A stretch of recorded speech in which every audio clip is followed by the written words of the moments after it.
Yung mga ganitong bagay din nga mga katambay ang isa sa mga napakasarap na dahilan kung ba't napakasarap manirahan dito sa Palawan. Kaya kung taga Palawan ka, like and share mo na ang ating video. Dito kasi sa Palawan mga katambay, masipag ka lang at maraming kaibigan. Sureball na ang iyong pangulam. Hindi lang yon, dito makakabili ka rin mga katambay ng napakamurang bilihin. Kagaya na lang syempre ng mga bungang kahoy at yamang dagat syempre mga katambay. At ito na nga pala mga katambay ang kabuanan para bumalik na yung mga bangkang nangingisda sa karagatan.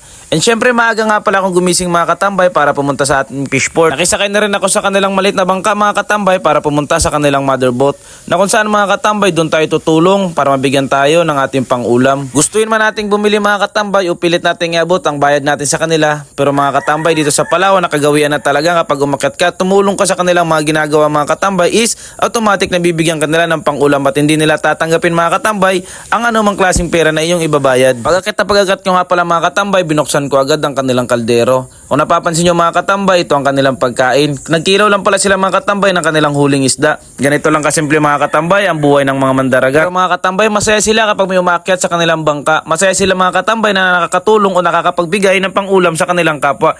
Siyempre mga katambay, lagi natin tatandaan na ang mandaragat mga katambay ang nakakain at unang nakakakain ng mga fresh na isda syempre, at nakakain nila mga katambay ang nagsasarapang isda na gusto nilang kainin mga katambay. Umakyat na rin nga pala ako mga katambay sa kanilang mother boat para na rin mga katambay may pakita ko sa inyo kung ano ang kanilang ginagawa dito mga katambay habang naghahangot sila ng isda. At dito mga katambay sa kabilang banda meron pa palang pinaritong yellowfin. Syempre mga katambay, di natin papalagpasin yan at ating titikman kasi nga mga katambay ang kanilang niluluto dito is mga sariwang isda talaga. Nakakahuli lang mga katambay sa dagat. Ganito nga pala mga katambay ang kanilang ginagawa. Yung isa is papasok doon mga katambay sa bodega na kung saan doon nila mga katambay ini-stock ang mga huli nilang isda. And syempre sa itaas naman mga katambay ay ang mga tao mga katambay na nagpapail ng mga isda na ilalagay sa banyera syempre. At akalain nyo ba mga katambay kung may tatanong nyo ako nandito man kayo, yung mga katambay, yung isang lalaki na nasa ilalim ng bodega is sobrang lamig ng tubig na yan mga katambay. Pero syempre parang wala lang kung nakikita natin. At yun na nga pala mga katambay, hindi nga lang pala ako ang umakyat dito. Syempre marami rin umakyat dito mga katambay na mga kabataan na kung saan dito na rin mga katambay kumakain. And syempre, ito nga pala mga katambay ang kanilang parang gripo-gripo mga katambay, no? Na nilagyan lang nila ng PVC tapos pinapampamp lang nila at lalabas na yung tubig mga katambay. Pero syempre dahil nandito na tayo, susubukan natin yan at di natin papalagpasin mga katambay. Syempre, kalahin mo mga katambay, no? Kung gaano kabuti mga taga Palawan. And syempre kung gaano kabuti mga katambay ang nangingisda dito sa Palawan. Yung bata nga mga katambay, kumain na siya, busog na siya at meron pa siyang sideline syempre na 5 piraso. At dito nga pala mga katambay, isa sa mga rason kung ba't napakasarap talaga manirahan dito sa Palawan. And syempre maya-maya lang mga katambay, tinawag na kagad ako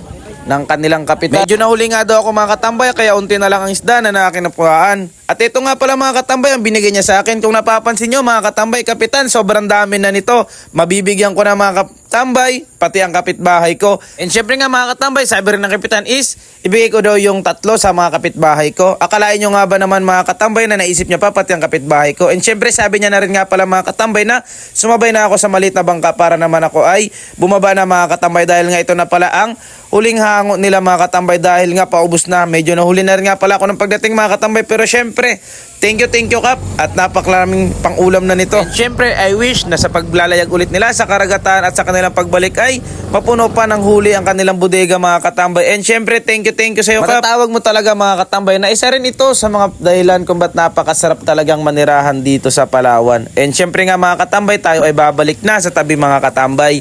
At ito mga katambay, kung napapansin nyo, meron pa nga isang bangka mga katambay na papahango na naman kasi nga itong kabuhanan na ito is ito ang kanilang pag-uuwian mga katambay. Siyempre mga katambay, sa kabilang banda masasalubong na naman natin yung bangka na punong-puno ng tao mga katambay na siyang maglalayag na naman sa karagatan siyempre mga katambay para naman siyempre sa kanilang mga pamilya. Ingat sa inyo mga bossing, and nawa marami kayong huli sa pagbalik. Good luck mga boss! At eto nga mga katambay, kung napapansin nyo, meron ding mga taong umaabang dito sa fishport mga katambay. Sila kasi yung mga katambay yung tumutulong din sa mga naghahango. Katulad nito mga katambay, merong dumadala sa tabi ng isda. At syempre mga katambay, kapag nasa tabi ng isda, sasalubungin ito ng mga tao mga katambay na sila naman ang bubuhat papunta sa top down. And syempre, Sa kanilang ginagawa na ganyan mga katambay ay pagkatapos ng paghango ay meron din silang parting isda. Ganun lang naman kadali dito sa Palawan magkaroon ng pang-ulam mga katambay. And syempre that's it for today. Adobuhin ko muna ito bago ko papaksiwin at gagataan. Let's go! Teka, meron nga pala ditong isa kahit wala siyang ginawa, meron siyang pang-ulam na isda. Shoutout sa'yo brother!